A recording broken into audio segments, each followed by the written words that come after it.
windowsill. Been so lonesome, chasing that morning chill. Oh, little red bird, open your mouth and say, been so lonesome, I just about flown away. So long now I've been out in the rain and snow, but winter's come and gone, a little bird told me so. Hello and welcome to the How I Healed podcast. I am joined today by my co-host Mary Lou Singleton, who is a family nurse practitioner, herbalist, and apprentice-trained home birth midwife. She has been caring for the health of New Mexican families for over 25 years. Mary Lou believes all healthcare modalities, from allopathic medicine to energy work and everything in between, have healing potential. That healing is always an individual journey to be supported by community, and that when it comes to healing, effectiveness is the measure of the truth. She is a critic of the pharmaceutical industry and the mainstream medical industry, which promotes drug dependence and chronic disease maintenance rather than healing. She believes healing is always possible and co-created the How I Healed podcast to share stories of healing, hope, and recovery. Thanks, Jocelyn. I'm Mary Lou, and I'm here with my lovely co-host, Jocelyn McDonald, who is an artist and storyteller. She is enlivened by the infinite potential of humans to heal and helps others walk this path through her art and music. Her healing practice focuses on making and finding meaning out of the crises and major choice points of our lives. She offers one-on-one support through coaching and archetypical astrology and tarot. She specializes in assisting with psychedelic integration and pharmaceutical cessation. Welcome to the How I Healed podcast. We are so excited to have Mikiala Spadaro with us here today. Mikiala has 35 years of meditation practice within multiple modalities, including mindfulness, vipassana, light and sound, kundalini, and mantra. She holds certification as both a life and health coach and is also a certified yoga instructor with 27 years of asana experience within the Ashtanga, Iyengar, and intuitive movement styles. A breast cancer diagnosis challenged Mikiala to put her belief everything is love or a call for love to the test. She chose to unconditionally love cancer and discovered the true power of receptivity. Representing the ultimate fear of death, cancer became Mikiala's greatest teacher. Post-healing cancer, she continues to shift from the limits of thought into being the embodied, all-inclusive frequency of the universe. Welcome, Mikiala. We are thrilled to have you here. Thank you, Mary Lou. It's wonderful to be staring back at your beautiful face right now. Wonderful. Well, would you like to just jump right in and tell us your story of how breast cancer and cancer became your greatest teacher and where that has led you? Yeah, it's kind of a beginning at the beginning of life, right? All of our stories. Because it's like I was gathering all the tools my whole entire life to be ready for when it arrived. What's the saying? I'm always terrible at those sayings, but about the teacher. When the student is ready, the teacher will come. Ooh, right. So I had to be ready for it. And it feels like it's a ancestral getting ready. Like it's an asking that's happened a really long time. Like it's been multiple generations of asking and becoming. So yeah, where do I start in this lifetime? It feels important to mention that before being diagnosed, I had a full awakening, a Kundalini awakening, and my connection to visions became a lot clearer. And I had 2 miscarriages and then had a son on the third one. And when I had the first miscarriage, it happened at like 11 weeks. And that was right when I met Mary Lou, actually. So I went to Barbara Pepper and then I got to meet Mary Lou after that. And then between that miscarriage and another miscarriage, a second miscarriage, when I had the awakening and I got pregnant that second time and I was sleeping and I saw the light come down and I saw my husband and my light like making this light ball and coming into my belly, and it was an elephant. And I woke up in the morning. I kind of forgot about that vision. And then I went on with my day and we went to Annapurna here in Albuquerque. And there's this big mural of Ganesh. And I saw Ganesh on the wall and was like, oh, I'm pregnant with a baby elephant. And so that was the day after conceiving. So it takes a few weeks before it shows up. And then a couple days later, I had another vision, and it was that I was pregnant, yes, and that I was going to miscarriage the same way that I did the first time, which of course I want to be in denial of because that's a lot to handle. But it was almost like everything was pixelating and short circuiting, and it was like, "Ah," it's this aha. So when I miscarried the exact same way, it was almost like a nightmare where I woke up and I was bleeding and it was happening. I was like, wait, is this really happening? I just couldn't quite, am I dreaming? Is it, because it was like to the day, to the same. And so I went to the doctors and they all said that they wouldn't treat it until I have 4. It happens. And I'm like, oh no, Ganesh represents the remover of obstacles. So there's an obstacle and I'm going to look into this. And this was the beginning of me. My mom raised me. We didn't have insurance. We couldn't afford insurance. And so it was like, don't get hurt. And we never really saw doctors. She used all natural. She fed us good, organic. And well, back then it wasn't even necessary to be organic, but eventually organic. And so I didn't have a lot of experience with Western medicine, but I knew at this point that I had to be my own advocate. And that's why it's so important, because it was really the beginning of listening to myself. Nope, I got my inner guidance going on right now. And I know it's a remover of obstacles. So, and I want to have a baby and I'm not going through this 4 times. It's a lot of energy to get pregnant and build the placenta and all that and lose it too. And I'm taking all the medications and it's traumatizing, of course, emotionally and everything. So I started looking into it and my thyroid was low. And of course, I asked them about that. They said, oh, we wouldn't treat that unless you were pregnant. It's like, yeah, but I want to be pregnant. They're like, it's only subclinical. So that was one thing. And then the other thing is I read on all the chats, I just went on and I was researching where I was guided to look. And a lot of women said that they had multiple miscarriages and then they went on progesterone, because you have to come up with progesterone for the first trimester. And if you're under stress, which I later learned that my adrenals were very fatigued, that was also part of the uh, blockage that needed to be addressed from holding trauma my whole life. And so I talked to Mary Lou and she said, yeah, progesterone's and it can hurt. Let's try it. So I took it the moment I thought I was pregnant. Luckily, we got pregnant first tries each time, because that would have been crazy too if we had to wait like a whole year and trying and stuff. I just took it thinking, well, maybe.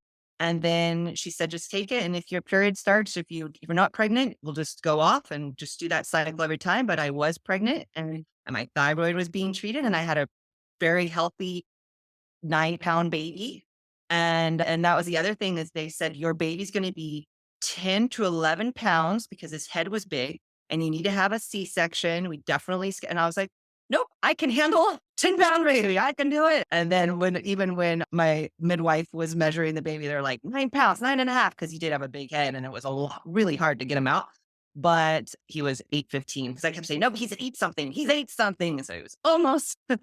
So anyways, that part was a very important part of my experience, because even having him, so the next part I think is in this storyline is also really important, was I had a dream that my grandma came to me and she said, your aunt is sick and she's going to die. Do you guys have any questions before I continue on? I have none. We're good? I'd love to hear a little more about your birth, because I think that is also something that we need to seed the consciousness with the stories of what women can do and how possible it is to give birth to an almost 9-pound baby, Yeah. 9-pound baby at home, right? You had your son in your own home. Yeah, I did have him in my own home. And I think that if I was in a hospital, they would have definitely given me a C-section. I pushed for a whole day and I was exhausted. I did have to have oxygen at one point. And I know that if I was in the hospital, I would have wanted a C-section. It was so intense. I would have taken pain pills if I was in the hospital. And afterwards, I was like, yeah, if you give birth in a pharmacy, hit me with it. I mean, they could have told me something like very dramatic, like, here's some cocaine that's going to help take the pain away. I like, it was really, really painful, but I did it. And I definitely gave up at one point. I wanted to give up. I wanted someone to do it for me, but I did it. And in the end, it was so amazing. In the end, it ended up, you have the birthing tub set up, and I had the cover on the bed, whatever, like the waterproof cover under the mesh, so I could do it anywhere it happens. I ended up being on the bathroom floor. And I ended up having my feet against the wall, which of course I know standing like people, but we had this strap above the toilet. I held on that for hours. It was in the water. It was all over. But in the end, the heart rate started going, and it was like, we got to get this baby out of, and boy, my son has the strongest willpower ever. So it made sense that he was willing to sustain that much pressure. But they said, we need to get the baby out. And I was just like, okay, it was no longer about me, which of course the whole time it's about this give and take, but it was like, this baby is everything in this moment. So in the end, feet against the wall and just pushing. And it finally, and I remembered afterwards, and I wish I would have taken better notes, because I was like, why didn't someone tell me this? It's like an orgasm where you write it, where you're like, if you're you can come right away, or you can hold back until you can't anymore, and then it's better. So that's almost like the contraction. It's like you hold it and you hold it and you hold it and you hold it and you write it, and then you go with it. And it's like this, and then this thing starts happening to your body, and it's natural. And I do wish, looking back, I wish I wouldn't have pushed a lot sooner. Everyone around you ready to push? And but it's like, no, not until that's happening, until you can't help it anymore, and then you push. So I would, if I had a second child, I was excited about that part, because they say the second one pops out like a watermelon seed. And I think also partly because you know how to ride that, you understand, but until you do it, it's hard to explain to someone else. But it happened, and it was amazing. And right away got to get in bed and have my husband got to hold him while I cleaned up. And then I cried for weeks on end, like for 2 weeks. And I always thought my mom raised us as an only mom. So I always thought like I would end up loving my kid more than my husband. But once our son was born, I immediately was like, saw him, and I saw he's the next generation. He's going to go have his own life. It's really about my husband and I are the peers. We're in this together. We're going to die at the same time. Like, we're a team. And it was like, immediately I loved my husband more. But then I was like crying, we're going to die. We're going to die. Like, I could see my mortality, because there's something about being a kid and like growing and like potential. Like, I'm going to meet my husband, or like these, oh, I'm going to grow up to be this thing. And then you have a kid, and it's, we're going to die. So that was also the beginning of really understanding the beautiful cycle of life and the different stages that we go through and the love that's possible. So it was a really good question, Mary Lou, to ask that, because that really ties into it so well. It really is part of the journey for sure. Absolutely. So you had this dream that your Yes. grandmother came to you. Yeah. And it was a really, I do most of my work in that right between sleep and dream state. That's where I have my visions and understandings, because my analytical mind's out of the way and I can just receive. So I've had a lot of profound visions during that time. And one was a dream that I had of my grandma. And she came and said my aunt was going to die. My aunt didn't ever marry or have children or anything. And I ignored it. And I just kind of ignored it. I like didn't really, I thought it was a dream. I maybe just kind of forgot. I don't know, but it happened again. The dream happened again. And this time my grandma was like in a closet showing me all her things. And she's like, all these things are yours and it's supposed to stay in the family. My grandma was an artist. And later I found out that she had like her tarot card deck, that I had been waiting my whole life to receive a tarot card deck from someone. And she had one, like, I didn't even know she had that. And onks from Egypt, things that she had planned to give me. But she was showing me these things in the dream. And you got to call her, because she's not going to tell you. She's going to leave you a note. She's not going to tell you she's going to die. She's going to leave you a note, and you need to go get all these things. Like, it was like about things, which seems ridiculous. But I called her and I said, hey, how are you doing? And she said, oh, I'm doing okay. And I said, how's your health? Because I'm not going to tell her, obviously, that I had a dream that she's going to die, but I wanted to kind of see what's my dream about. And a lot of times things are symbolic, not really literal. So I asked her, and she said, oh, I just had a staph infection. A cat scraped me. And but it's healing up. So I'm like, it's not that, because you're obviously living from that. And then I said, well, anything else? And she said, yeah, I have a lump in my breast, and it's been there a really long time.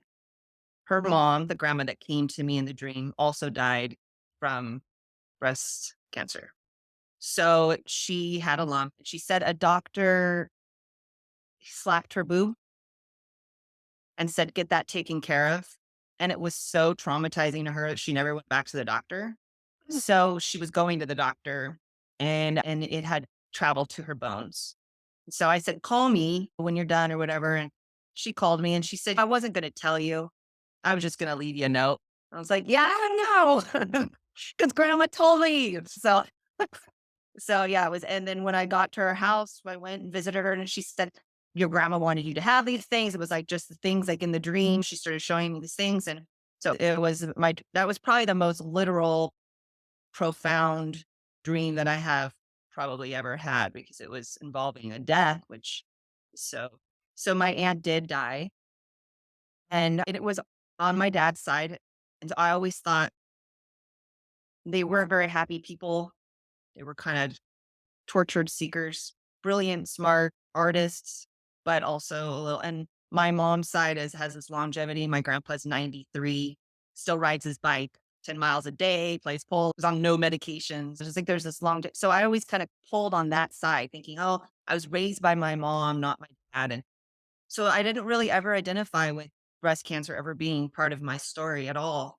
But when she died in November, and one day my son had this really weird experience, like in December, and in August, that August before I had a breast exam, there was nothing in my breast. That's important. But I had just finished breastfeeding. I was able to breastfeed him for over 2 years, which is awesome. And then I went and had that exam, all good. And then cut to November, she dies. December, there was this moment where my son is freaking out about these napkins. He's holding them, and they're like, he can't paper napkins, and he can't get them to be in a line. And his eyes change. He doesn't look like himself. It's like they kind of get different, and he starts crying, and I feel this pain in my breast. And I think, well, that was weird. And we were getting ready to go away for Christmas. So we go to Christmas, and I go to take a shower, and I feel my breast, and there's a giant lump in my breast, which wasn't there like days before. It was like instantaneously dropped down. And so much so that I thought, oh, maybe it's a clogged duct or something. So on Christmas Eve, my husband's looking for poke root, going around town, getting some.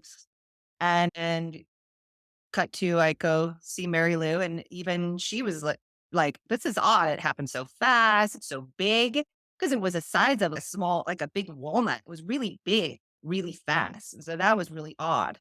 And so it was like, maybe it's something else. And so I still actually wasn't too worried about it.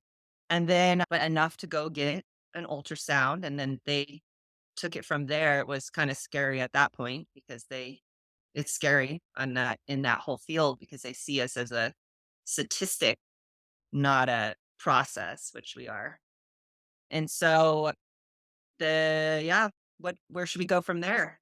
Well, I'm curious because I'm curious, in your material that you sent me, you had described this moment of the baton passing from your aunt. And I'm wondering, and earlier at the very beginning of this conversation, you were talking about how you were getting ready your whole life for this teacher to come, and that it was actually from maybe lineages past that this lesson or this integration was like begging to come through you.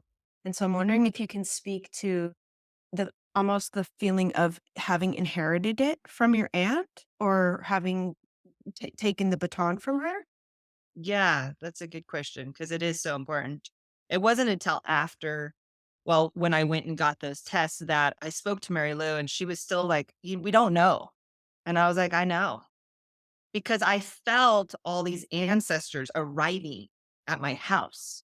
It was like all of a sudden there was this huge energy present that was like, we're here and we got you, and you're going to tell a different story with this one. They're not getting us down this time.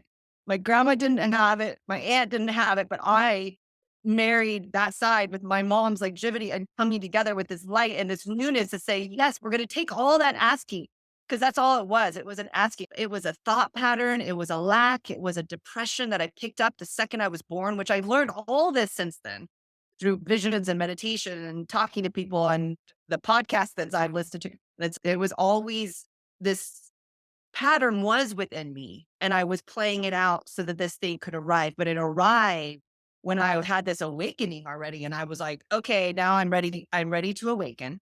I'm ready to realize that I'm not Mikiala, that my mom raised us, you're God in action. But I didn't even understand what that was. Like my brain was like, oh, well, then who do I even pray to? It was a little confusing. But now I realize, no, we are God. I'm talking to God. This is us. We're each other's reflection. We're all the different aspects of God. We're all the faces of God. And that is what showed up in my house that day. And I started feeling this. And then I talked to a friend who's like a super spiritual friend. And she came over. She's like, oh, this goes back, way back. Like she felt it. I started getting these confirmation from people that the things I was feeling, other people were picking up on too. So that's how it felt. I was ready. I picked it up. And then I'm telling a different story. And it's a story that's way bigger. I couldn't have done it as Mikiala. I couldn't have done it as Mikiala. She's way too much of a perfectionist and controlling. And I'm saying Mikiala as like the ego, the brain that does the processing through this body that we call this body. That was like, we all have our little processing centers so we can see all the different perspectives that we're looking from, right? But Mikiala is a perfect instrument to use for source to move through because she's ready. She came in ready. She wanted it. She's always wanted to awaken. When I was a kid, I would look around and be like, how are you guys? It's fine. There's more than this. I was bored. I was getting ready to be ready. And I still am because it's still a surrender of Mikiala. It's still a surrender of the control. It's like, that's the other thing is they think once you get past cancer, like you're like, oh, I did it. I faced my fear. It's like, no, it's forever. For one, you can still get cancer. It's not like you did it once and you're done. So it's not like I can go back to being complacent. I have to keep surrender. I have to keep trusting the highest good for all. I have to keep breathing. There's also something in there with the connection with your son, like the way you described that you were watching him playing and it changed. There was like a moment in you where was it like a fear of not being able to watch him grow up if something were to happen to you? Like, what was was there something about his little tiny people have higher sensitivities to the spirits? Like, when you said you saw this That, come over, it was the second one. yeah, for sure. Because the napkin thing, it's interesting because I'm so sensitive. Like when I was a kid, I had to make my clothes perfectly smooth underneath. Like I needed it to be smooth. I would be like, I was like 2 years old. I could barely talk and I would be yelling at my mom that there were bumps in my hair. Like I was like, and I'm sure that if I were today a kid, I probably could have been like diagnosed as something. But my mom didn't see it that way. She just saw that I'm sensitive because because hello, we're all sensitive. We're just cut off because we're ignoring it. So and so now I'm like the next generation with my son and watching. So when he was doing that thing with the napkins, I was like, wow, he's freaking out because he feels out of control. I could see him be like, oh my God, I can't hold on to these things. And they were like falling and he didn't have the dexterity. He was trying to keep them in a perfect thing. And it was like, it was okay. It was so beautiful. But I actually saw his eyes turned like he became more of a portal looking. Like he didn't look like it was like he was in this in between. And then I felt he was crying and I wanted to so badly comfort him. And then my breasts hurt. It was like I wanted to take it from him or bring him, but I was done breastfeeding. So it was like, that's kind of the thing too, is I want to give him my boob, but I didn't because we're done with that. But then I felt this pain. So it's hard to know exactly how it all ties in, but I know there's something there. Well, from my perspective, it seems like part of what is there is you're doing this work on his behalf and on behalf of all of your descendants. And here he is seeing his mother being chosen to complete this task so his line doesn't have to continue this story. Oh, that's so beautiful, right, Lou? Really beautiful. And So true. And it reminds me actually of another dream that I had that I actually shared with you, but it's definitely worth mentioning, where there was this cat, and it was my inner cat, my inner mammal. And it came running around the corner, and it jumped in my arms. It was like I had made friends with this body. It's like this body is really like a wild animal that really feels the safest when we're in alignment, when we're coherently receiving what I've had made peace. And I took this cat and I put it in the water, which is all the emotions and all that. And I was floating this cat, this giant lion in the water. And the cat was trusting me and comfortable in the water, which, cats and water, this whole thing. Then there was this giant snake, which really represents that energy of letting that light come in and being the receptor. We see the cobra that is the hood. So we're just in center. And so I see this giant snake, and it's not a cobra. It's like a giant garden snake, like totally the friendliest looking snake you could ever see. It was so sweet, but it was huge, like this giant thing. And it was up on end. And I was like, oh, that snake needs watering. It needs water. And I was like, I could bring water. I thought, oh, I'll let Iggy bring water. And it was the family snake. It was like the family energy. And I was like, oh, I'll let Iggy bring the water. And it was like, no, if I don't bring the water, I'm going to leave this for Iggy to have to bring the water. No, I am still here. I can bring the water. So I went and I got the water and honored the snake with this water and bowed to it of, yes, I want to be the student. I want to let you guide me. Let the love guide me. So it is exactly that. Thank you for seeing that and for um, hearing that. Thank you. Thank you. So, can we come back to the place in the story where you found the lump, you're in that limbo state of testing, but you have an inner knowing. What happened next?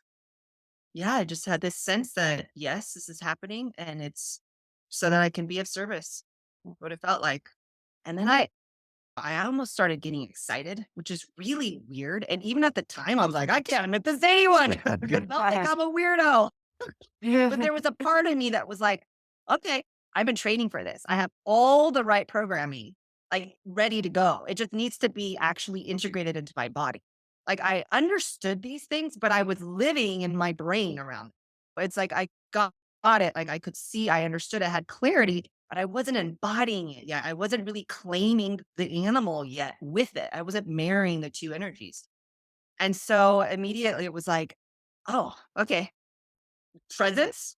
Ease happens in the present moment. How can I get present? How can I truly be present? And it was like, I started breathing. I thought, oh my God, I'm going to be like a crazy person because I had been controlling, I had fitting in how to be in society. I had figured out how to be a human and be like, we're all individuals and see it that way and be there. So now all of a sudden, how can I be present and let this energy? And so luckily, cancer allows you to stay home for a really long time and practice.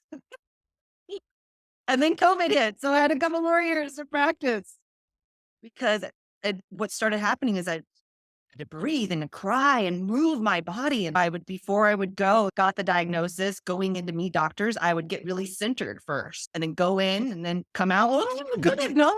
It's really scary in there. But I had to start practicing that right away. Mm. I have two places I want to go. And I guess I'll just say both, and then Jocelyn can edit this however, and whichever path takes you, I would like you to just take that one. But one is what I find so beautiful and inspiring and really cool about your story is watching that shift from you having a lot of resistance about Western medicine and then watching you choose a truly integrative path for your healing. And I'd love to hear about that.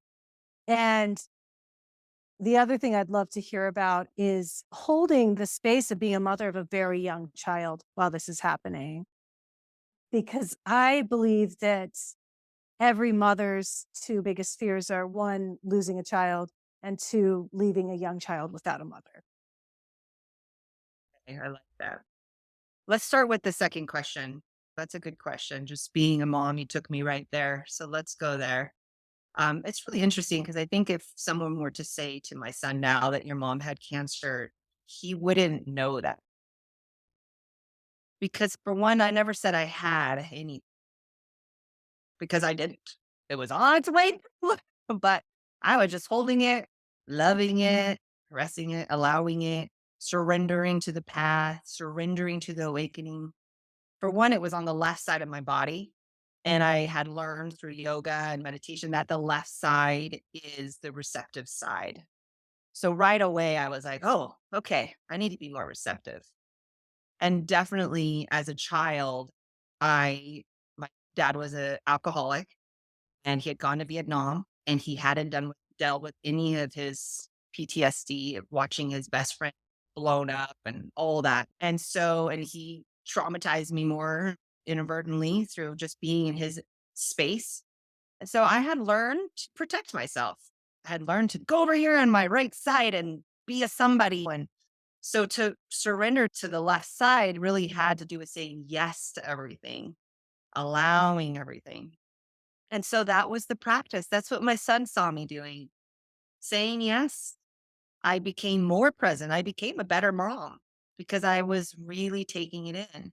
The other thing, which was also a really nice blessing, was that because you have when I was experiencing cancer, there isn't like any future to be living. There's only the present and dealing with the health of my body. What do I need now? How can I stay present?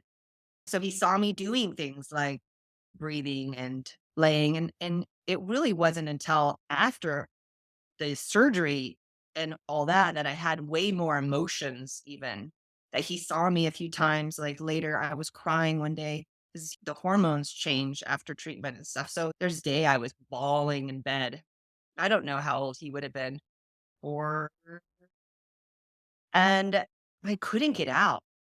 I mean, I was so much emotion. It was actually right precipice right before I had another awakening. So it was on the way, but there was this day I was really could not get out of bed. I was crying.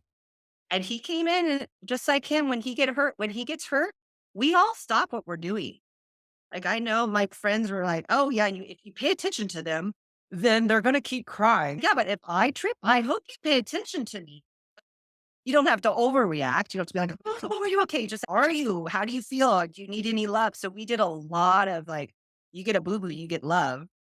And my son to this day is still, hey, can I have a hug? He knows, let's just reset. He's like, can we still begin again?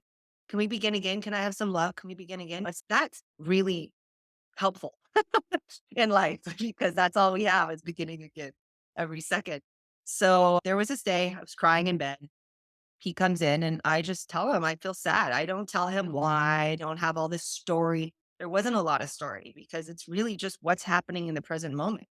So, and he just knew he got in bed and crawled in and snuggled me and loved me. A few minutes later, my husband comes in. What's going on? And I tell him I'm crying. He gets in bed and snuggles me. They hold me and I cry and we let it be okay. And I get out of bed. We just went there together and it was okay. And so there was just moments of that. And the surgery was hard. That was hard because that was really hard because I got an infection afterwards. I had an infection and I had to go to the hospital. And so I was away from him for the first time. And he told me the other day that he had a nightmare that he was in UNM, which is where I was, and he was there and I had forgotten him. And I know it's from that time because it was really good. My husband is such a good husband and he was able to be there for my son. But I just disappeared. I came home and I all of a sudden had an infection and I was gone. I was gone for a week, two, I don't know, a week, something. It was a long time. And so yeah, that's sad. And it's sweet. I mean, it was just the other day he told me that's his nightmare that I forgotten him and thought he would forget me. But he didn't. And we love each other. We're very close. So all's well. But that was hard.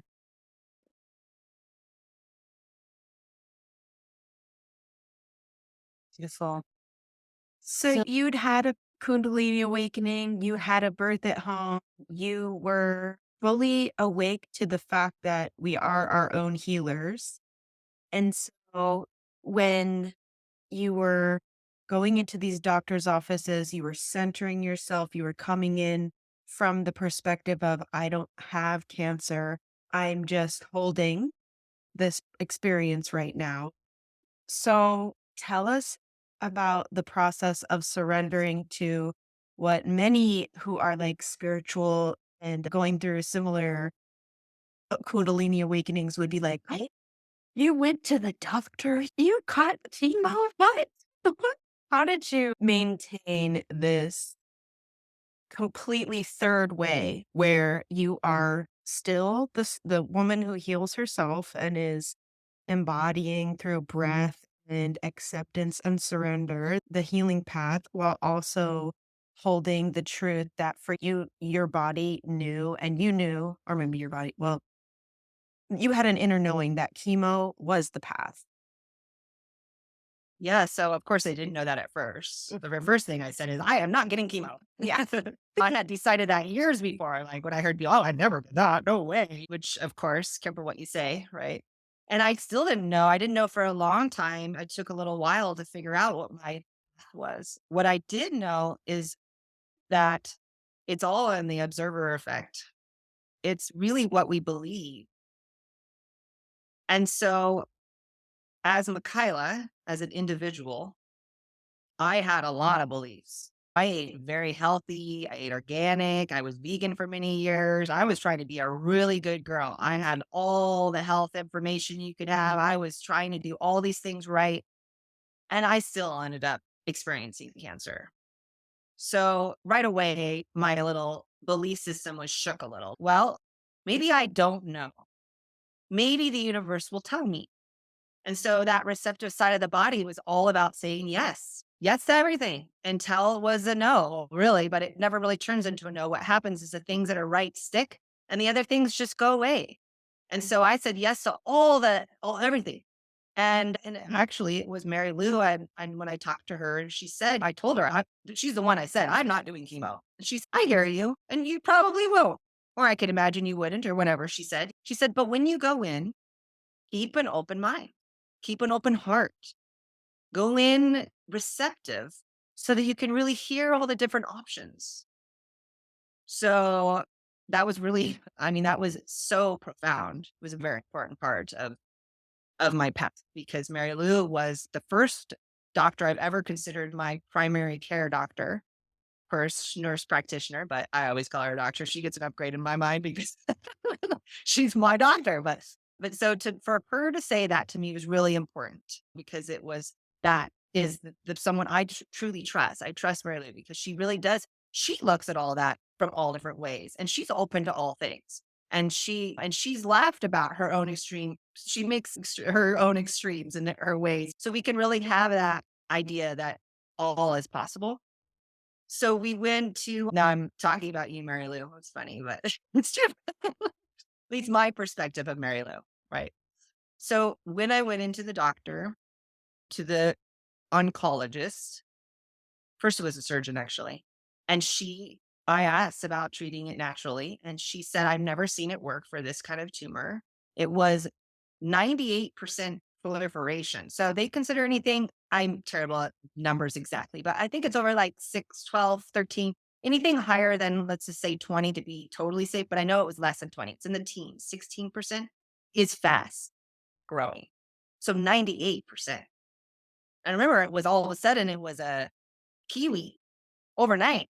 So there wasn't there was a couple lymph nodes lit up. Like it was already becoming something. It was a very aggressive experience. So it required a complete surrender immediately. It makes sense it was that way.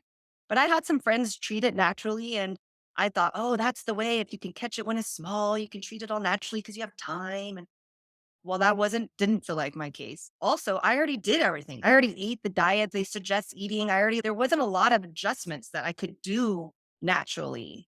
So it was like, well, that's weird. And then so I asked them, and then I watched like The Truth About Cancer, multiple of those. And I started researching, watching how to heal documentaries and all these different ideas. And I was just going down, I call it following the breadcrumbs, because that's what it felt like. It was like I was just in the present moment being like, what's next? And so I'm reminded of my mom, that thing when I said I was almost a little bit excited. There was a day that I was driving with my mom to go to one of the doctors, and I admitted it to her. I said, I don't know what it is, but there's something inside that feels this excitement. And I think it's because what's happened. I have felt so satisfied with life now. I was not here. I've come home. I understand. Hi, me. Like here we are together. I didn't understand it. So I feel very accomplished. I feel like I could die today a happy woman. Of course, leaving my son. I definitely want to be his mom as long as I can. So, but my mom said to me when I admitted that to her, she said, "Oh my God, this morning when I was getting ready, I had this overwhelming feeling of gratitude." My mom admitted it. I was like, let's not tell anyone this, okay? Because I think people might think we're weird. But we both felt it, this magic is stewing. So the the doctors going, getting different opinions. And then there's, when I was young, a friend of mine got diagnosed with stomach cancer from this medical medium. The doctors hadn't found it, but he found it. And so I thought immediately he was in my mind. I thought, well, maybe I'll reach out to him. And so I did and got a reading from him and he picked up on all of it. And instantly he knew it all. And he said, and when by then I'd already been like, I feel like I need chemo. I don't know why, but I feel like I need chemo. I feel like I have to say yes to Western medicine. I have to open my heart there. I have to allow, because after all substances are the same thing. It's all stardust. It's all God. It's all light. It's the believer, whatever it is. And so to give my power away to say something is the darkness. Well, I am the darkness. I am everything. I am the light and the dark. And so for me to say yes to that, Western medicine was a really important part. I would never have got here if I didn't go that way. I don't think that everyone has the same path, but I would have thought, had I done it all naturally, oh, I would have been on my high horse. Oh, you have to treat it naturally. Definitely don't do chemo. I would have been even more of an ego. I would have been even more of an individual. I wouldn't have understood. I would have been like, oh, I did it this. Oh my God, I'd be exhausted. Imagine having to hold that I somehow did it. I didn't do this. I'm not doing this. This is a group effort. We're doing this. We are. This is the whole tree I'm in, which is the tree of life, which we're all a part of. We're doing this. If I had to hold on that I have to eat the right thing, I have to do the right thing for me to stay healed, that would be exhausting. No, I can begin again every second. I can have people miraculously heal in an instant. And so I can keep beginning again and keep trusting, keep surrendering, keep knowing that the highest energy of the universe is love and light, and it includes it all. It is a negative charge to the positive expansion. You need it all. It is spherical. There's nothing left out. That chemo is not the devil. No, that chemo healed my body. And I prayed over it every time. And I was happy. And I was happy to be in that environment with all those other sick people, bringing light to those moments. One of the things that was so important was people looked at me with that skinny and no hair with compassion I'd never seen before. I needed that compassion. I might not look like it on the outside, but I need it just like we all do. And people opened doors for me and they looked at me like, yeah, you're suffering. I'm like, hell yeah, I am. I'm a human. It's intense. But no one had seen that before. And people saw it. It was like, they looked at me like, you got this. And it's, oh, thanks for seeing how hard it is to be human, because we can put on the right face or glow from the inside out, but it's still hard deep down because I feel what everyone feels, because guess what? We're one. There's no way I couldn't feel it. So that was so important. Now, would I do it the same now? I have no idea, because I'm a whole different person. I didn't know how to trust that way. I didn't know that I could have done it naturally, but it would have been God. I didn't know that. I would have become more stiff in my way. So I said it all. I said yes to the natural, and I said yes to the other. And I would get like all the vitamins. And then I started wanting to only eat certain ones. And then I would go and meet with natural and oncologists, and they would tell me from looking at my blood work exactly what I should be eating. And it was what I was eating. And the vitamins I should be taking, it was the vitamins I was taking. So I was getting this feedback that the universe is saying, yeah, your intuition knows. You could say yes to it all, and certain things will just fall to the wayside because they're just unimportant, but you never said no. And so I keep saying that, just who knows, new things. And it's happened since then where like I'll be taking a vitamin and it won't go down. I won't be able to swallow it. So I'm like, not today. Or I'd miss my vitamins. I wasn't supposed to take them today. And then I go meet with I have a new physician that helps me with muscle testing. And she muscle tests and she's like, oh, you need less of those vitamins. I'm like, perfect. I've been taking less. So getting that feedback that our bodies know, our bodies are wise. Our bodies can heal instantaneously. They're amazing. The thing that cuts us off from that is just the thought patterns that we keep limiting ourselves. And immediately I got diagnosed and it was like, oh, I'm so healthy. I know how to fast. I had already gotten the information that keto can help burn it out. And it was like, oh, and I wanted to do a water fast, but I was afraid to do it. Like 2 weeks before I got diagnosed, I was going to do a water fast, but I was scared. And then I find out that water fasting helps the effects of chemo. And I was like, oh, good. Now I have a reason. I do 3 days of only water. I was like, I was already ready. I'd already had that information and then I put it on. So by the time I got in with these natural oncologists, all of what they were telling me to do, I was doing. It was the most rewarding feedback from the universe that we know.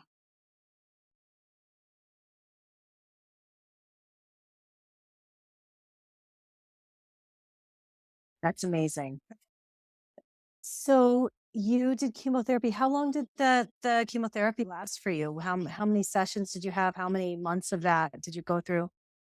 You know what's interesting about this? I knew we were doing this interview today, and I was thinking, I don't know if I'll remember any of that because it's not what's happening now.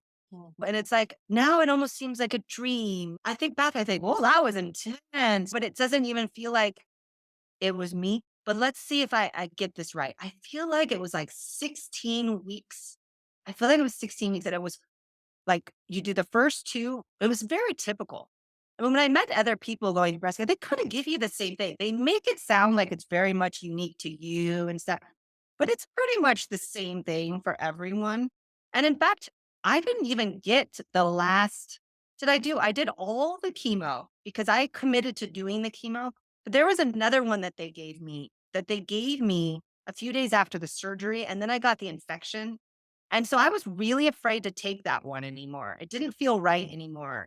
It affected my immune system. I came home from getting it. My heart rate went way up. I have a fever, and next thing you know, I'm in the hospital. Like it was a really extreme response.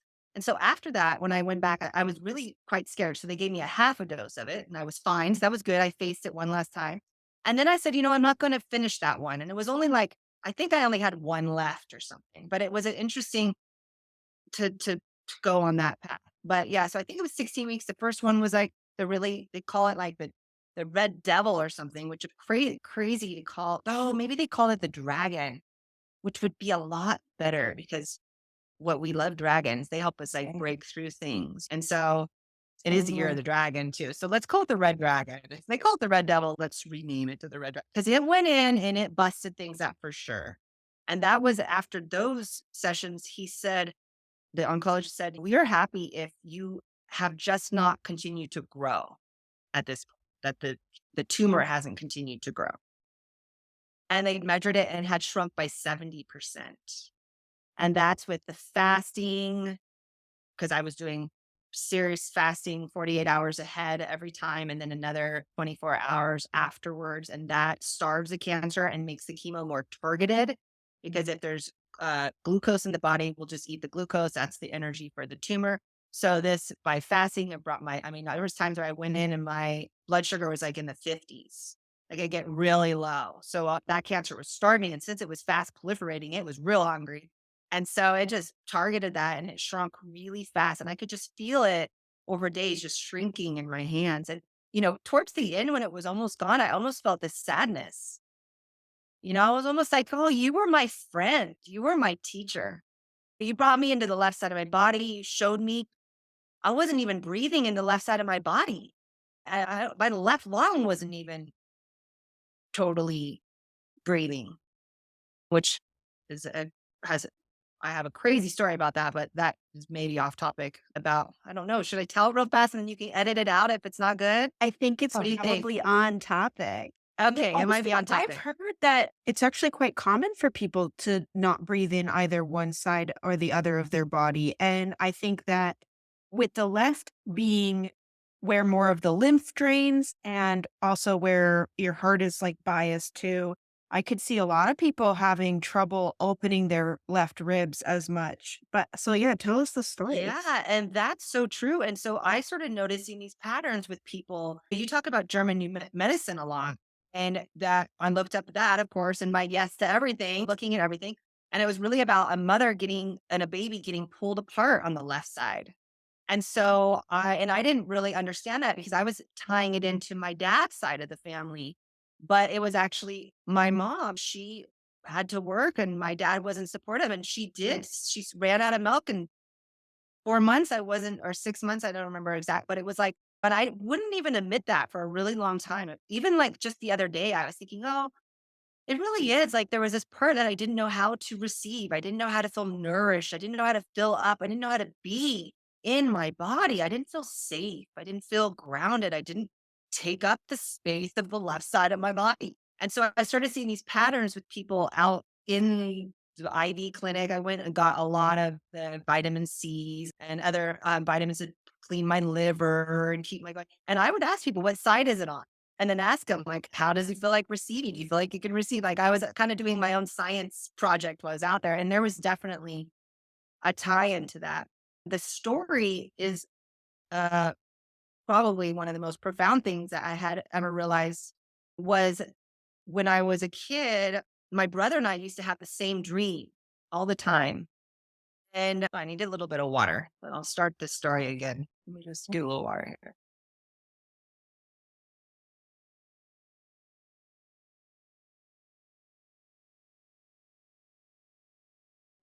Okay.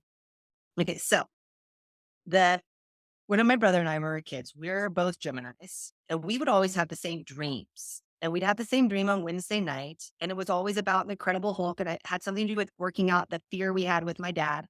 And we would protect each other, and we'd wake up in the morning and we would talk about it, and we would have the same details and stuff. Of course, my brother actually has completely forgotten this part of the story. I told him recently, and he didn't remember. I couldn't believe he didn't remember. But anyways, we used to have the same dream. And then later, when I was, I don't know, maybe 10 or so, we had this family friend who kind of had that spiritually energy to her. And I told her about it. And she said, oh, that happens a lot with twins will often have the same dreams. And I didn't really, that was that. And then later I had my very first breath workshop. And it was a rebirthing. And my mom picked the day I was going to be born a couple days ahead. So my dad could give the guys a 3-day weekend. She called the midwives that morning. She popped me out in 5 minutes that day. My birth was so easy. I didn't cry. I was wide awake. I came out just like, what's next? It was like, almost seems like a fantasy birth. It was so easy. That was not my experience with this rebirthing experience. I couldn't breathe. And I was going like that. And I went to my mom and I told her, and she said, before you and your brother were born, I was pregnant with a boy and a girl twin. And the boy was stillborn and the little girl was born, but her lungs weren't developed. And she was in the incubator. She said, now it was like 8 months or something, 7 months. She said, now they probably could keep me alive. But at that point, she couldn't. And when my grandma took her to see the baby before the baby died, and the baby was in the incubator going, couldn't breathe, right? Because they didn't have any oxygen or anything.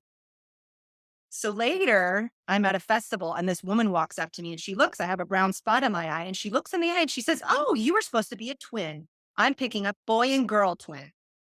And I just immediately start crying. I call my mom and I'm like, because in a way, it's like I chose my mom again. Like a baby will come back again. I needed this body. This was the dad. This was the time. My mom was quite young when that happened. It was the right age. It was the right timing. And so, yeah, that was like the confirmation of that, which is super cool. I don't remember how it ties in exactly now. Yeah, it's the perfect story. I don't remember how it ties in, but I love it so much. And I love that you came back. You were your mom's. Oh, I know how it ties in. I know how it ties in. So when I went to Dr. Beagleston, he's a blood doctor. He was kind of like the leading guy with the live blood analysis. He said, when he looked at my blood, he says, you don't use one of your lungs. So yeah, I came, but I still wasn't using one of my lungs. And so cut two. And then I still was in denial though. Cause it's like, when you're trying to be a good person and you're eating right and you're doing everything you can, life is very overwhelming. Like you almost can't hear anyone else's problems. There's no space for anything because you're taking it all on.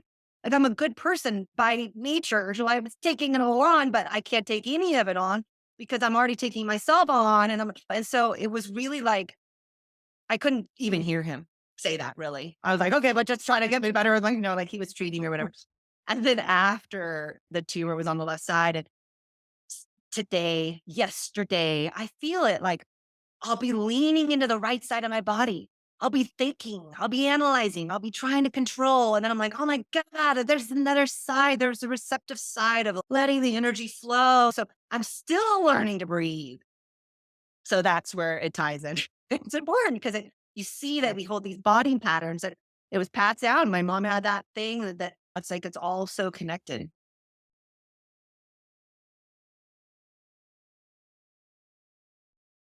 In the past year, I've actually been working on breathing with both my lungs.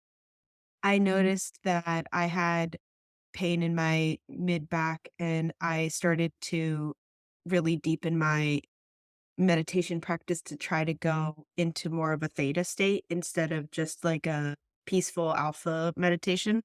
And from that deeper state, I was like noticing that, yeah, the resistance to the rib cage even moving, like it doesn't even want to move. It's not used to it. It does not have the flexibility to open up that big. So, yeah, I think that that's probably a common thing that people would not even notice because you just don't know. You're not like thinking about your organs. We need to think about our organs a bit more. Our feet, think about our feet more, right? Because we're like up in our heads. Everything's up here. And now with the world being not even actually physically present, you're on screens. I mean, that took me a minute for Zoom to be able to like, oh, wait, I'm trying to go over there to be with you. I'll stay here and feel you here with me because when I'm here, I can feel myself connected to the whole field, the whole world, all the energy. There goes that dark and light again. There's nothing I can deny. All the shadowed selves, they're all me. We're all one. It's all us. It's all the we. And like, I can be right here with you because it's here that we really are together. It's in our hearts, in our home. This is where we go home. Eden, the tree. I like to think of it like the owl hole in the tree. It's like a vortex in there and you get in there. Once you get in there, you start feeling it. You're like, oh, and then there's not that feeling of taking on the weight of the world anymore. You are the weight of the world.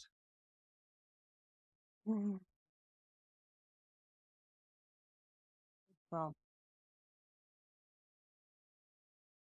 every time I talk to you, since you've been on the other side of this, I remember at some point in your experience watching this shift and it was like, oh, she was this person and now it's like she came back from studying with Yoda for 2 years and now she's this Jedi. She's like the shapeshifter. So it's always such an honor to talk to you. But even watching you on Zoom, I keep having these I'll preface by saying I'm very Capricorn and I'm shifting now that I'm becoming menopausal. I'm getting a lot more into being a weirdo and just embracing it and feeling all the energies. But as we've been talking, I've watched your image shift from an astronaut to a fairy to an angel to a little hobgoblin thing. Like it just keeps shifting around. And it's so beautiful seeing that.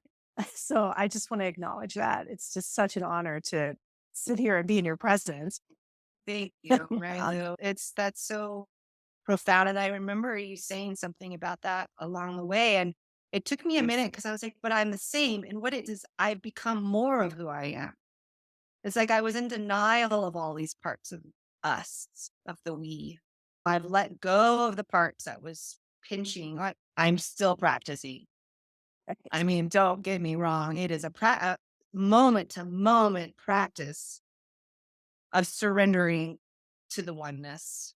And my body's having to be retrained and it's taking a while, but I can feel the shifting that happens and that I can feel that for sure. And I can feel this energy come in. I can feel channeling happening, things that I would never have allowed before, but they were always there. Think about how much I had to pinch off. If we are the whole entire universe, and we all are, and we're only taking the shape of our DNA, which is the stories that have been told from all the generations that keep getting passed down, and we're taking on. I mean, I love the stories about multiple personality people. There's all these studies about multiple personality people who they are like, there was this one where this person was atrophied in a wheelchair. No, like no muscle tone, couldn't walk or anything. The doctor examined them, and then they were one that can shift on command. Some can shift on command. Bodybuilder. Like that is all in our mind. Our DNA is reorganizing. All our cells are reorganizing every single second, and we're taking on different frequencies depending on the thought patterns that we're playing out and which get passed down in the tree. So what if we let go of all the thought patterns? Well, then maybe we are all just shapeshifters, and maybe we could just be vessels for love to come through. I use that a lot to actually help me because there's been fear post. There's been fear that's come up. Like during, you're like, oh, I know what I'm doing. But then after, it's like, what's that feeling? It's like, then they're like, oh, try to make it to 5 years. There's like this fear out there. And so I had to keep surrendering, which is great because it never ends. There is a forever surrender because the second I think that I've figured something out or that I've become someone or somehow I'm good at it's no longer. It's the only way that I'm anything is if I let myself let energy flow, let God flow. And so I use it a lot. I think, oh yeah, multiple personalities. I can shift. There could be a tumor there one day and it might not be there the next day. Unless the universe is telling you something right now in this present moment, it doesn't really exist. There's nothing in my world right now telling me that I'm not well. So why do I need to believe that I'm not well? And then we've heard through Joe Dispenza's and the quantum reality that people just by coming into heart and love, illnesses that they say are incurable melt away just by, so I'm like, okay, I'll just surrender the love. That's the easiest thing. It's the easiest, most simplest thing. And that requires choosing what you asked about, like, how did I do chemo? It's like, what do you eat? What feels best in the present moment? There are no rules. It's just you're a fine-tuned instrument. How good can it get? How healthy can you be? How much can you let that life force flow through you? What do you need to do that? Drink water, go pee, take a nap, take a rest, do some art, dance, all the things you love doing. Be a kid. And it's really innocent, is what it really comes down to. It's like I've returned to being a kid. But I didn't really know how to be a kid. I was already an adult when I was a kid. I was very serious because I had a lot to try to control. I'm like, oh, I'm going to fit in this world. I have a lot of energy that I'm going to try to fit in. Doesn't exist. I'm going to deny all these feelings that everyone's denying and pretending like, that's weird. They just said that, but they're feeling that. Why is everyone? There's a lot you have to cut yourself off from in order to be in this world and like fit, not be locked up or burned at the stake. But we live in a new time. It's getting wild. People are coming out. So I have a question. We hear you talking about embracing the cancer as a teacher, loving the cancer, letting it move through you. Do you have, I don't even like to ask for advice or for people to give advice. I want to know your thoughts and feelings on the current cultural belief system of the war on cancer, fuck cancer, kick cancer's ass. That is the dominant messaging women who get a breast cancer diagnosis are given, right? I see bumper stickers with that. I see it written on the pink ribbons. I see women wearing t-shirts saying that. And can you tell us your thoughts around that messaging? Did that ever appeal to you? Is that something you have anything to say about? Yeah, that's a great question because you're right, it is very prevalent. The first thing that comes to mind is the color pink. Mm-hmm. I never liked pink. Maybe when I was a little girl, I did. But then I found it two girls were pink, boys were blue type of thing. And I actually, someone gave me rose quartz malas during my journey. And it had a pink tassel. And I was like, oh, and she's like, this is what they told me to give you because you're going through this. And it seemed like the right thing. And I was kind of like that little bit and like, oh, I don't like pink, that personality thing. And I was like, I can't wear that. That's so on brand with cancer. But then, and I got a smoky quartz one instead, and I was wearing that one. And that actually can help with pain. And it worked for that part. And then as I was healing and as I was starting to come into being more of like the divine feminine, because that's what receptivity is. So that ego is more of a masculine thing. And so I had become Mikiala, which is much more masculine. I have to control and make it a certain way. And maybe for all the good, right reasons, but still it's masculine. So by coming into the feminine, I all of a sudden started liking the pink. And it wasn't until like a year ago, I found out that the heart chakra is green, but the upper chakra color is light pink and it represents self-love. And so then I was like, well, this is a really good color for breast cancer because what is this? The heart, self-love, the feminine, it is that. So women, hey, yes, let's all have some self-love. But then that fuck cancer thing doesn't really work with that so much. I mean, I guess if you each their own. And so it might really work for someone who has self-love and who is soft and needs a little bit of anger and fire. And you know what? I'm not going to let it get me down. I'm going to fuck you, cancer. No way are you going to take me down. Maybe that's what they need. I already had enough of that around our energy. I needed, okay, hate me, cancer. I love you. If this is the story and this is I had to surrender to even dying. You can't kind of surrender and not surrender completely. It doesn't really work because there's still fear there. I have to be like, okay, if this is my story, if maybe this will do something really good because those stories, like people die and most beautiful things come out of that. So who am I to say what my path is? I just know that I want to be of service to us all. And I want what's best for us all and what the greatest good for us all. And so however I can be of service, I'm going to do that. So for me, it was much more about love myself, allow myself to receive. Like I wouldn't even stop. I was watching movies and people would wear eye masks and put lotion on their hands before bed or whatever. And I was like, that's time for that.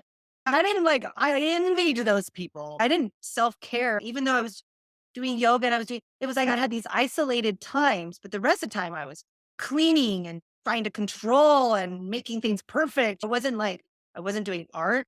It wasn't until was cut open from my surgery and someone sent me arnica. And when I held her arnica, I saw her as a fairy and I wanted to draw. And so I had my mom come and I barely had use of my arms. And I was drawing this fairy and I started drawing them. Art was my favorite thing to do as a kid. I come from a line artist. I love art. It's always been my safe place. I wasn't allowing myself to do that. I wasn't doing any of the things really for me. I would work out because it makes your body look good. You feel good. You want to look, I want to be attractive or something. It's like now I'm like doing it because I know that it's good for my heart. And if I have a good heart, I can live until I'm 100 and spread the love. So it's like the whole shift once you realize you are an individual as long as you want to be. And it's great because you're over there and you're asking and you want to be more and you feel something's missing and you don't know what it is. And you're like, it's good. You need to go be an individual for a while. So we go on our little hero's journey and we go ask. I'm separate from the universe and I want more. And then eventually you can start receiving. And it was always here all along. My wholeness was always here. I just wasn't allowing it. And I wasn't doing the things I love to do. And now I do. So yeah, that kind of love seems so key for coming home. And I want to be at home. I want to be here in a human suit, in an avatar, having fun and doing art.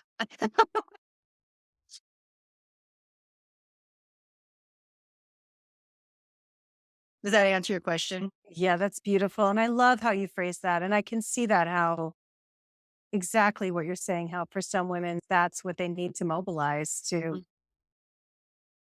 survive. Right. When you talk about surrendering, it just makes me remember when my son had cancer. My son was diagnosed with cancer when he was 10. And I had never experienced anxiety before that. And I've been a midwife and an herbalist, a healthcare provider for a long time. And I'd talked a lot of people through panic attacks and thought I knew what I was doing. But until you've had a panic attack, you really don't have any idea what people are talking about. And I was basically living in like a constant panic attack because I couldn't accept the field of all possibilities of my son's cancer diagnosis. And what finally healed my anxiety with that, well, I don't know if I would say healed, what finally made my life bearable and that I was able to function and not just be in a constant state of extreme panic was I had to surrender to the fact that his story might be that he dies, and my story might be that I lose a child, and that I had to lean way back on the ancestors and know I am made of women who survived that. I will survive that. If that is our story, that is our story.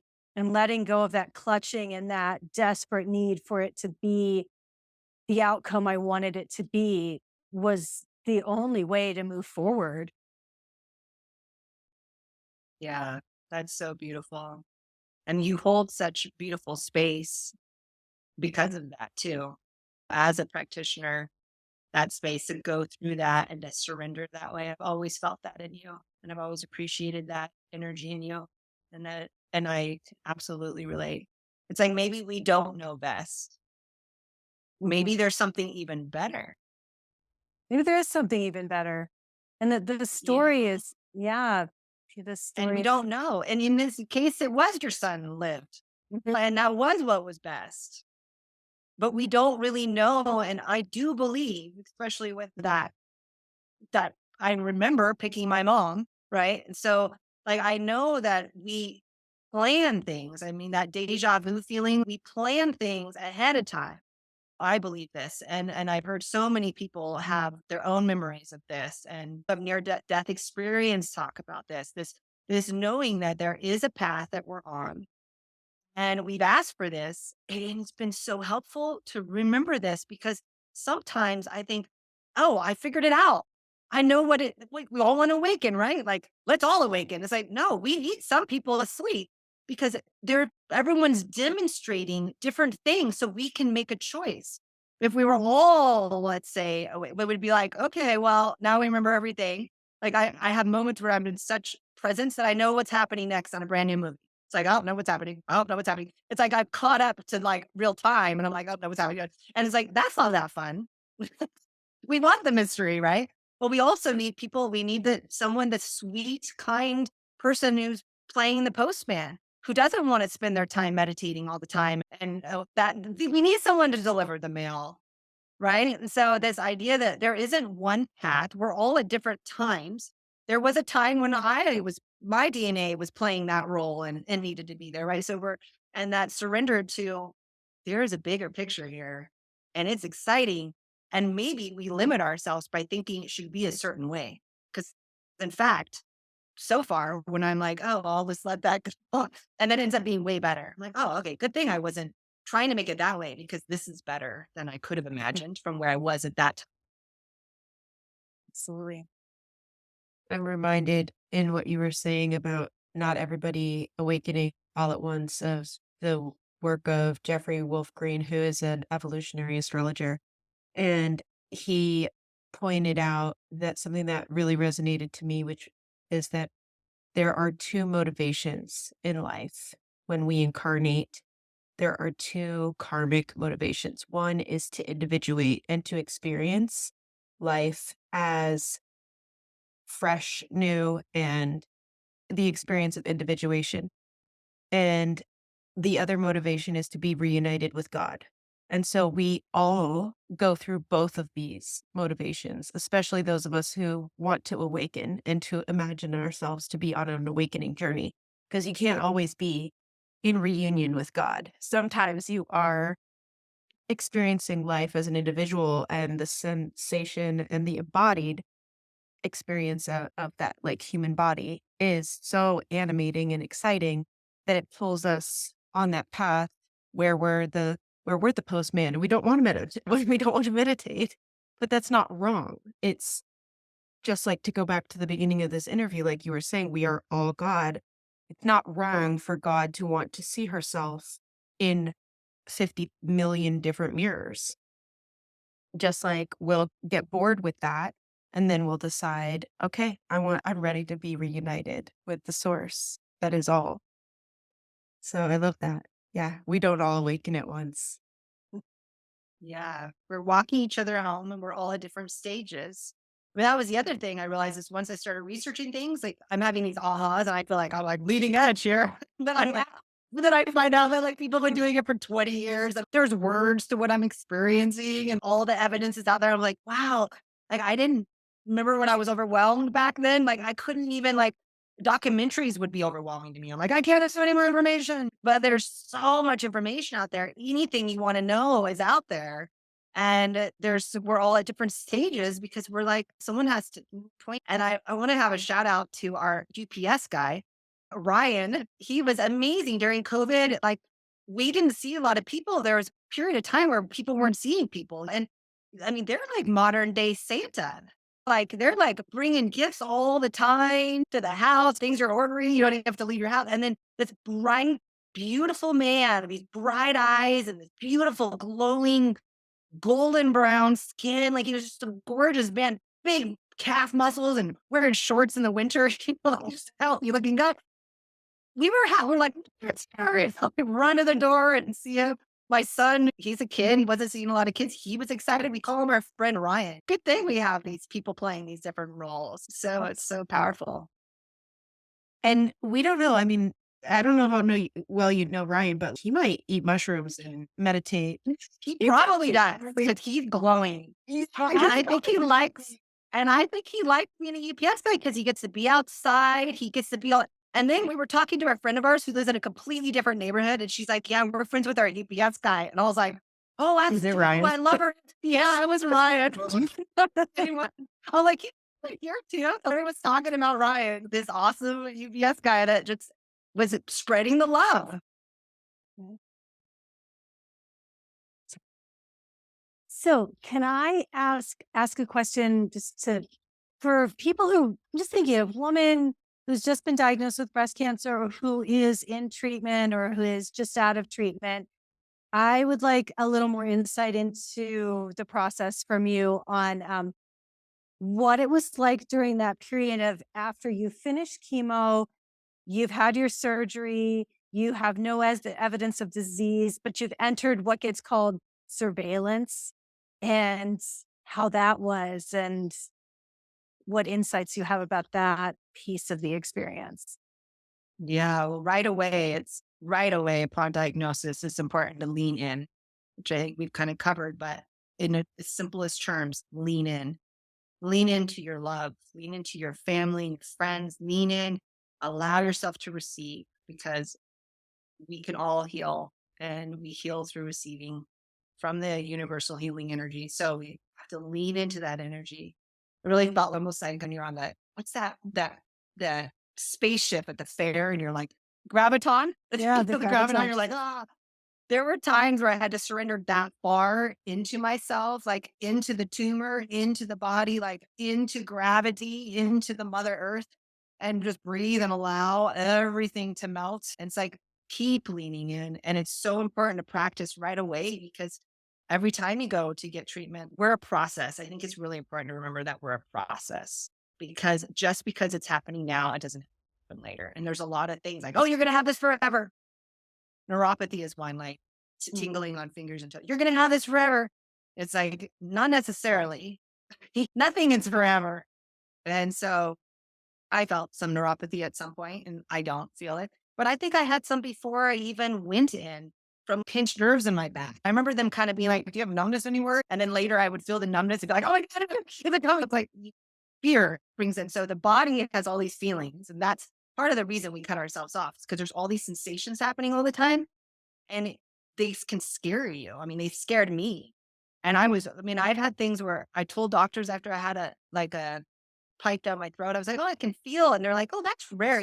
No one feels that. And I have extra body awareness. And so all those trigger fear thoughts. And so it's like this body response of like fear. And then you have to surrender again, which really requires breathing. I don't think you can do it without a breath because to inhale, I mean, that is who we really are. It's our first gift. It's the ultimate gift. And so post, to answer your question, all that applies. You have to keep breathing, know that you're a process. No, I kept breathing. I knew that I'm learning, reminding myself. I have to remind myself. I have to actually be like in the present moment when I get an alert, when I feel that I get scared. And so immediately I stop, I get present, get in my feet, and I just let it be. Okay, that's just fear. I remember one time I was so scared. I didn't know why I was after. And I was feeling fear all the time. and you talked about anxiety. I just had this anxiety thing. And I think I always had it, but I never understood that it was there before because I was just using it to try to control things. But now I was being present. So I felt this anxiety and I felt this fear. I felt this fear. And so I was trying to think, okay, could it be this? And there was even a time where I was having some pain and I immediately called them and they ended up looking and it was all was well. But there was like this fear kept happening. And so now I'd already gone through all the potentials. The Western doctors, the Eastern doctors, everyone was in agreement I was healthy. And I was still feeling this fear. But I had nothing to apply it. I had no story to tell. So I just started feeling it. I thought, well, it's just fear. I already surrendered to death. I'm okay with dying. Well, I had sometimes think that worst case scenario, I die. And I'm like, yeah, well, then it means it's time to go because I picked the time to go before now. So it would be time. And that probably would be a big relief anyway. So, right.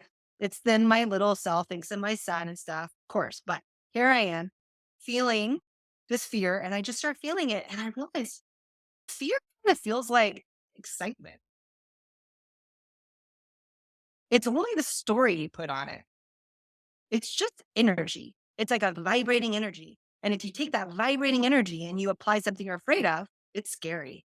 Now you apply like something you're looking forward to, butterflies, and you're like, oh, it's kind of the same feeling. It's just a vibration. So then I just started allowing it, kind of went through my body. And then eventually I was like, then I had no story left because I already went through all the stories for like 3 days. This went on for a while before I finally surrendered. It was like, could be this, could it be that? I know, could be that. Like I was like really trying to control, really trying. And then it was like, well, I know it's none of those things. So I have no more stories I could possibly tell. Might as well surrender the feeling, felt the feeling, then it was gone.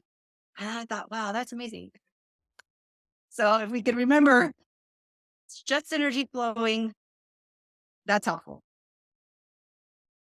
I don't know. Does that answer the question? I don't know. I'm sure there's more the things that help, but surrender. If you can't surrender and you have nowhere to lean into, that's going to be hard. Really hard.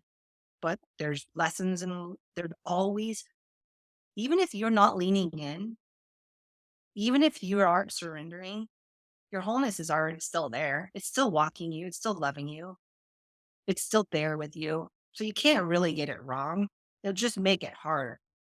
But it's all working out the way you planned it. For all of us. It's funny. I'm like, who am I talking to exactly? Right? It's like all of us, myself. Like it's working out. Do you have any other questions, Jocelyn? I feel like I can't wait for listeners to hear this. I think that you are like a guru. I'm so ready for people to hear this and just receive your medicine. And one of the things that I really loved about what you were saying, because I see you as one who is so wise. And stop, can you please stop it? Sorry. It's like jamming into the microphone. Because I see you as one who's so wise and who has learned so much through this and all the other experiences that have brought you to this point. But then you also said that you are still learning to embody this and you're still practicing and you're still expanding. And so if I had one more question, it would just be, can you tell us what sort of things you are working with right now that are feeling like undiscovered territory for you? Well, it's really awesome what you just said, Jocelyn, because it actually immediately my answer to even when you were first saying about seeing me as wise, let's say, it's not Mikiala's not wise. We're wise. The one mind is wise. Mikiala's brain works pretty good. She has good ideas, even when she's pinched off and trying to control. She has good heart. But it's like she can't really go wrong. But it's not, that isn't her that like the guru in you, our guru is our heart. The guru in you is hearing the guru in me because I'm your reflection. So you can walk someone to water or whatever that saying is, right? Or I told you I always mess those up. But when you can walk someone to water, but you can't make them breathe, right? It's like you can only hear it because it's truth. And sometimes you hear things, you're like, oh, there's something a little off about that. It's a little from a different perspective. It's you feel that too, right? And so it's really a dance. And I mean, it's lifetimes. And even if we don't talk about reincarnation lifetimes, which has been since, for me, it feels like the beginning of time. And whereas old as we're all this huge universe, it's expanding. But there's been this long present moment that's been expanding over time. And it's taken a long time for my DNA to get to this point. It was a lot of asking, a lot of suffering, a lot of pain, which was the asking, so the becoming, all of us. As we've had these dark ages, we've had this, it's like a beautiful pearl. It's like in this cave, and it's this energy that's protected by this hard shell. And the only way that the shell can start to break is by the light building up. And what builds the light is the love. And so the truth is always protected by the love, the clarity, the one mind is always protected, because it's like you have to get into alignment to be able to receive. So I'm only as wise as I allow myself to receive. And I'm only allow myself to receive as a coherent as I am. And the only way that I could be coherent is with my heart leading. My mind is supposed to interpret through my heart. A lot of times we're interpreting our heart through our mind, and that's where we got backwards. And that's most of this world set up that way. And if you were going to talk, I like to joke about church has always been confusing to me, because the message is there, but they're talking to somebody else to me. And really what I would imagine is this is how many churches are. It's like, okay, brains, I'm a brain. Hey, brains. Okay, brains, listen to this. The heart, AKA God, we'll just call it the heart, okay? But God knows everything.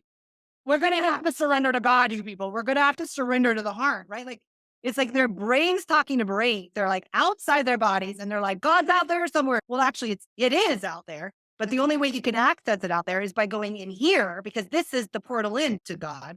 So like, it's a little backwards. I used to go to church with my friends when I was a kid, and then we'd come out and I'd be like, okay, listen to this. We're all Jesus. We all have an opportunity to awaken here to our consciousness that's inside of us. This light that wants to come alive and is our true selves. And he's an example for us. And instead it's the fear, it's like the other way. And maybe fear scares people into submission to God, but not really, because you have to surrender, because you realize I don't know anything as an individual. I want to be part of the oneness. That's why we're here. It's all the connections. All you remember at the end of your life is the love. So the rest of it doesn't really matter. So that's what is a lifelong, you asked, what am I working on? What insights am I having? It's a lifelong coherency practice. How coherent can I get?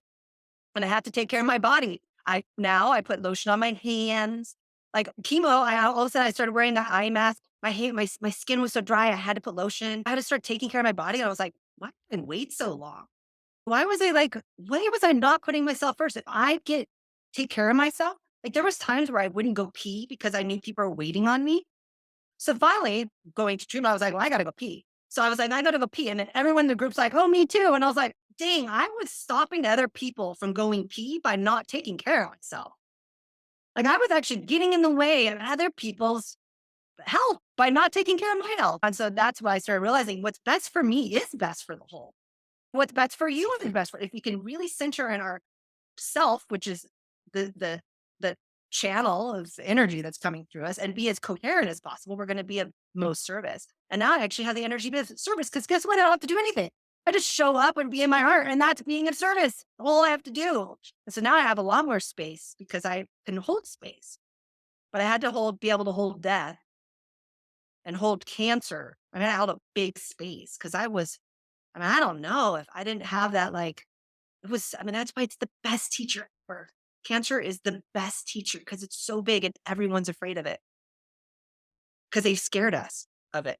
They made it really scary. And so it is like, cancer, but guess what? Cancer is just a little crab that just needs to go home. Needs to come home and be in the body so the body can heal and get good energy, let vibrations move through the body. It wants love like anything else in this universe. It's just a shadow. It was a shadow. For me, it was a shadowed space in my body. And disease can't live in an oxygenated body. Is your mic off now? It's been off because there's been Oh. some very surprising noises happening outside. But yes, I was just saying that it just goes back to breathing. It all comes back to breathing. Disease can't thrive in an oxygenated environment. We got to breathe with both our lungs. Yeah. And the air is getting thinner. And so it's actually making it harder to breathe. So it takes more. It's like our bodies now with this, it's everything's speeding up and and it's like we have to claim more. There's no more. You can't kind of be relaxed. You have to be like, I want to be present. And you have to breathe to be present. Well, thank you so much, Mikiala, for sharing your story with such an open heart. I mean, there is just so much medicine in here, and you described it so beautifully. Thank you, Jocelyn. Thank you so much. It was really an honor to meet you today. And something that you don't see behind the screens is Jocelyn is on the other end when I'm talking. Jocelyn is so present with me and giving me feedback with her, but not saying anything so that the camera doesn't shift to her, but really receiving the words. And it's been really wonderful to meet you this way because you don't always get to see this part of you. You're just so receptive and you're getting it. And it just was it was really wonderful to be in this space with you today. So thank you so much. And thank you for making this podcast happen. It's really awesome because what great thing to interview on. How we remember our wholeness. It's wonderful. Thank you so much for that reflection. Sometimes I think that my face is too expressive, and I've actually been working on toning it down. Don't tone it down. Don't tone it down. No, and I love it because if you're feeling it, and I can see in your eyes, but it was like the encouragement. It's strange to be talking to a computer. And so to have you on the other, been like, yeah, this is good. And like when it was really good and I was feeling like it's really good, you were like, oh, that's good. It's like, It was so good. Yeah. It was really good. Thank you so much. It's just such a joy. I love you so much, Mikiala. Thank you. I love you, Mary Lou. And you've been it's so wonderful to do this conversation with you today because you really were so important to me. I mean, I've written dedications to you in my mind because I know there's going to be a time to dedicate things to you. And so if I were going to dedicate this podcast to you, I would dedicate this podcast to you. And because you really, I couldn't have done this journey without you. You've been so important to everything that you as Mary Lou and the vessel that you chose and character that you play and the receptive nature that you are and the opinions that you hold, all of that is so, so important to so many people, but has been really important to me. And so thank you for seeing me. And thank you for loving me and for honoring me and for inviting me today to be here with you, both of you, because it's been really wonderful. I didn't know how it was going to go, but it's felt really good. And I've had goosebumps throughout. So I'm guessing we've reached somebody, one person, right? And we've reached each other. So success. Well, Yeah. Thanks for tuning in to the How I Healed podcast. We are so happy to have you. If you liked this podcast, please consider sharing it with a friend. Like it, subscribe to us on Substack, Spotify, Apple Podcasts, leave us a review. We are so excited to receive your feedback. So do drop us a line at howihealedpodcast@gmail.com if you would like to send us a message. You can also reach us on Instagram or Facebook or Twitter, all the usual spots. So thanks again for tuning in and for supporting our project.